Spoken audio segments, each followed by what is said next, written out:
Well, boys and girls, we did it. Plenty of meat left. Bushings installed.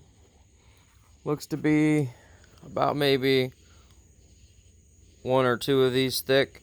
I've got, oh, Jesus. Got a whole variety of sizes of these. In worst case, I can just chuck it up in a lathe and machine out whatever exact thickness I need for bushings or for washers. But these are the same size as these. These are just tacked in. They're not fully tight now. This one, actually, this one on the bottom's pretty snuggle buggle, but you can see. And so the way you measure the gap between them is measuring these. Well, I'm going to be measuring the wear pins. So I'm going to measure this gap, that gap, and play with the shim stack till these are equal. Now, a lot of things go into it, like you should be using a new rotor. You should make sure that these are brand new calipers and that these pins are properly set from manufacturer. They should be. They should be. A lot of shoulds. But anyway, so I'm going to take my measurements there and up there and get the right shim stack that I need and try to get it as close to zero as possible. And also, if you look at this rotor, I may not have no calibrated eyeballs,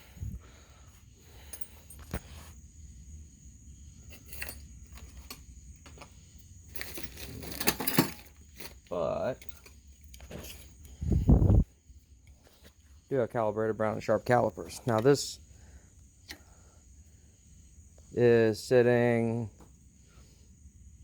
358, and that one is sitting 318.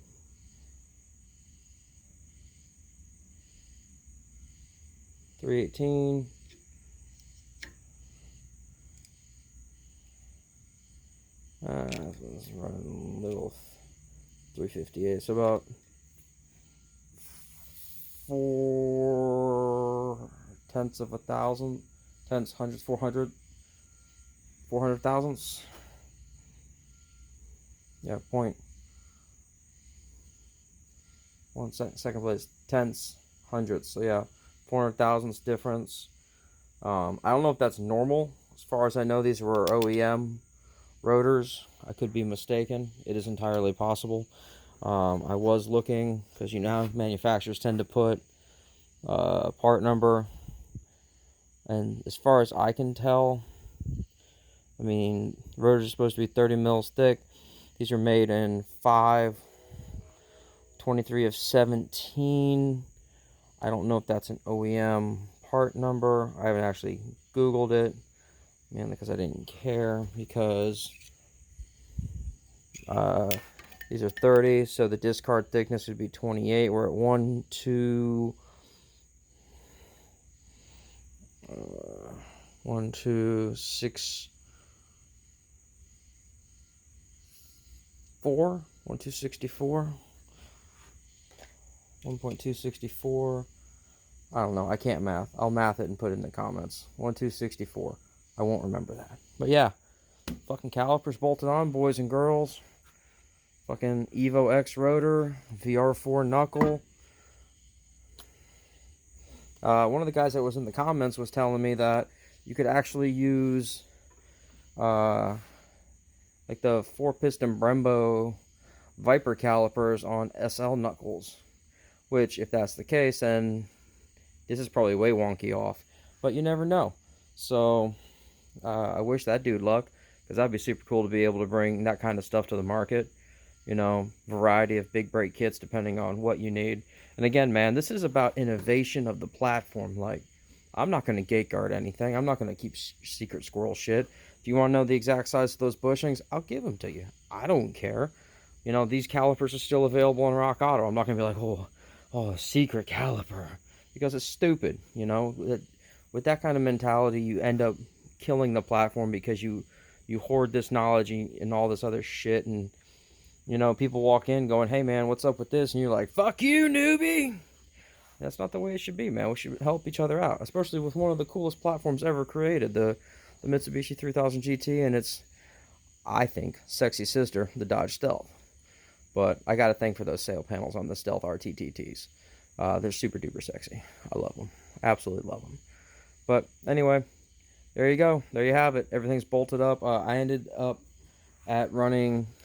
stopping at a 1/2 inch drill bit after drilling and reaming holes and drilling and reaming holes and going through my entire bag of stepped reamers to get to where I was at, using bushing blocks like this, like simple homemade kind of stuff out of steel.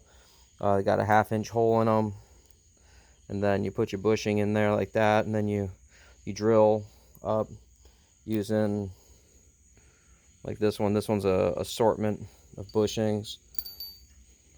It's one of my favorites right here.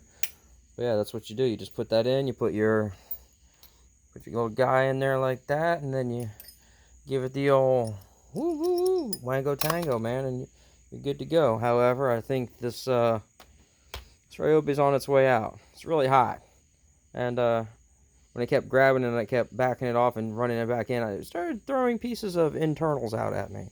So I might get 2 calipers more. Then I might have to be like, hey, Home Depot, I need a warranty. Poor girl. She's been to war. But yeah, man, keep following, keep liking, sharing, subscribing, all the good shit, and hopefully we can all come up with a pretty economical way of getting all this done. Now, I bought my rotors. I got my rotors secondhand. I think I paid $50 for all 4 front and rear Evo X rotors, which again, I only really give a shit about the fronts. I'm gonna be setting up the VR4 rear to run ISF rotors. I have the dust shields and shit like that. I still have to go get the e-brake cables, which you can get those off of GS 300, IS 250, 06 and up. But yeah, so yeah, another working late because I can because I want to spend time with my kids. But yeah, so these are, that's stupid. These are new Gions, new Boobly Boos, whatever. Rock Auto Reman. Right now, one's like 150, the other one's like 138. Now that's with the cores. Without the cores, they're only like $67 each for these big Brembo 18Zs. You could step up to 19Zs, but I'm still trying to fit all this underneath a stock 18-inch wheel, which I still need to pull off and stick this knuckle on and be like, will it clear? That's part 17 or wherever we're at. But yeah, that's my whole plan, is trying to keep all this under an 18-inch wheel. Gonna be modifying the dust shields. I'm gonna fuck around with that tomorrow, make templates and shit. That way I can start making molds to make carbon fiber ones, and probably gonna end up with a duct in here. Now these are it's hard to see. Let me see if I can flip the old flashlight around. There we go. These are straight vane rotors. Now, you might be like, oh, they're slotted. Well, the slots are in a direction, but the vanes are straight. So, what that means is, as it spins, it still acts like an air pump, pulling things out. But, it really wouldn't matter, because they're supposed to be angled. That way, they're directional. I mean, obviously they're directional because of the slots. But normally when they're like that, they are... the vanes angle forward or back. That way they will suck air in through here and expel it out here, and then that's when you get the cool little like extractor cover that goes over the wheel. And what that does is it creates an area of low pressure on the outside, and then it takes all this heat that's built up on the inside of the wheel and just sucks it out. Really cool. Like Aero Disc Race Wheels, something like that. If you Google it, I'm sure you'll find it. You'll look at it, and it's like a big turbine blade that bolts to the face of the wheel. Pretty cool shit. Yeah, so, I mean, like I said, really, at the end of the day, it doesn't matter. I'll probably put it up front because of CV axle. I don't want to have to try to run something back and behind. I'd rather have it coming from the front duct and then securing in here, you know. And then I gotta still figure out, all right, how the hell am I gonna do it? Am I gonna run 2 studded bolts here and then just regular bolts back here? That way these studded bolts, I can bolt the duct back here and then just come up with some cool gangster ass dust shield for all of this. I don't know, we'll figure it out. I still got to do a lot more research to figure out exactly like trying to keep proximity to the rotor, how far away to be able to keep like a low pressure zone of air. What about coming up and over and encasing the top of the rotor? That way when the air is coming up, it hits and it shoots out in one direction. No, because again, you're going to be having forced air coming through here, and then pumped up through here. So, and again, having it in the forward section would allow you to be able to, when obviously driving forward, when you're in here, forcing air through here, it's literally going to act like a pump, and then it's going to be pushing air forward. First thing it's going to hit, it's hit the caliper, cool the caliper, keep your actual brake fluid temperatures low, and then you're going to be pushing the rest of this cool air to up and out, and then again it's going to be pushing up, hit the top of the wheel, and then that's why I figured if this is here, it'll help push it up, hit that, and then start pushing it forward to pull it out of the wheel itself.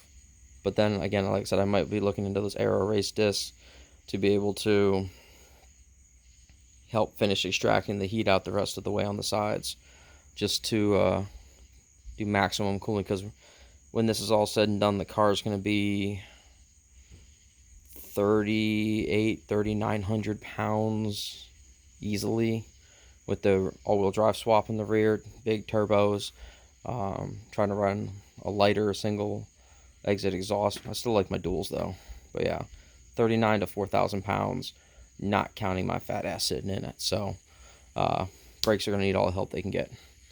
But stay tuned. I'm going to get the other side drilled up tomorrow. Hopefully my drill holds out. And then after that, we are going to be mounting the knuckles on the car, checking for clearances, shimming, and then at that point I will have the fully built knuckle assemblies ready to swap into the car, and then these are just going to go sit by the wayside. In the meantime, I would like to upgrade to, I might cross drill these bolts, that way I can safety wire them, but I think that's overkill. Put a little blue Loctite on them, be good to go. But hope you guys like it. Again, if you have comments, questions, concerns, please feel free to drop in the comments section. Let me know. I'll be happy to answer any question you guys have, not only about big brakes, but the all-wheel drive conversion on base model and SLs, or base model and ES, or RTs, because the RT-TT was the all-wheel drive. RTs were not. But yeah, so let me know. Peace.